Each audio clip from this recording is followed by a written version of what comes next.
Bonjour à tous. Mercredi soir s'est tenue la réunion de politique monétaire de la Réserve fédérale américaine.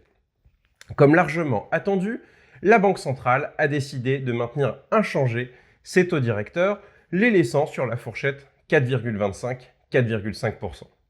Après avoir baissé ses taux directeurs de 100 points de base au second semestre 2024, la Réserve fédérale opte donc une nouvelle fois pour la prudence dans un contexte qui, il faut le dire, est particulièrement incertain.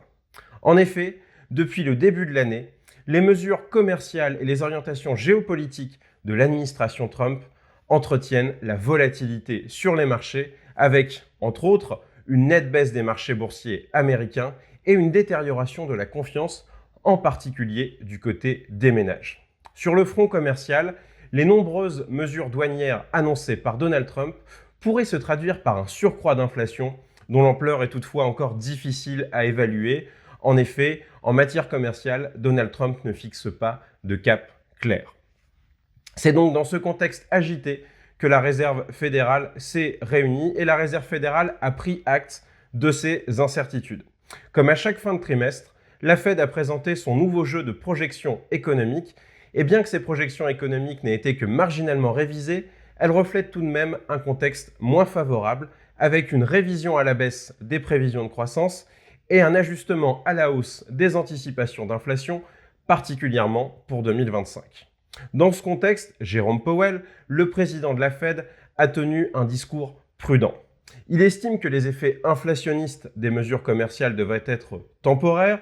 Toutefois, il reconnaît aussi que les incertitudes sont particulièrement élevées et rendent peut-être plus que d'habitude l'exercice de projection hasardeux. Du côté de la conjoncture, Jérôme Powell note que l'activité américaine est encore solide, mais souligne la détérioration récente des enquêtes de confiance. Il est d'ailleurs notable de souligner que les membres de la Fed estiment que les risques baissiers sur la croissance américaine sont désormais significatifs. Dans ce contexte de prudence, la Fed a laissé inchangées ses propres projections concernant l'orientation de ses taux directeurs.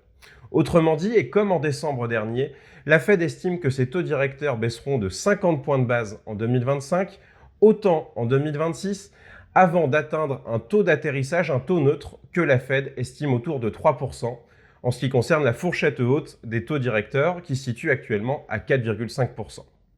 En optant pour la prudence, la Fed ne change donc pas de cap, et ça c'est déjà beaucoup pour les investisseurs qui estiment pour leur part que la trajectoire de baisse des taux de la Fed devrait être un peu moins importante. Ils tablent à l'enregistrement de cette vidéo sur 3 à 4 baisses de 25 points de base de la Fed pour un taux d'atterrissage qui se situerait entre 3,5 et 3,75%. Au-delà de la question des taux, la Fed a également annoncé à l'occasion de cette réunion un ajustement technique de sa politique bilancielle.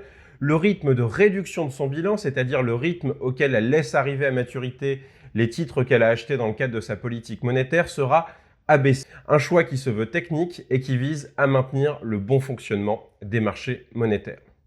On l'a compris donc, on a une réserve fédérale prudente qui reste en attente des mesures qui seront prises par Donald Trump. C'est donc encore une fois l'administration Trump qui donnera le ton sur les marchés à travers sa politique commerciale, mais aussi sa politique budgétaire et sa politique en matière de migration. En matière commerciale, Donald Trump a annoncé récemment que des droits de douane plus importants encore pourraient être annoncés début avril, avec la mise en place de mesures commerciales réciproques qui pourraient affecter notamment l'Union européenne. Merci et bonne journée.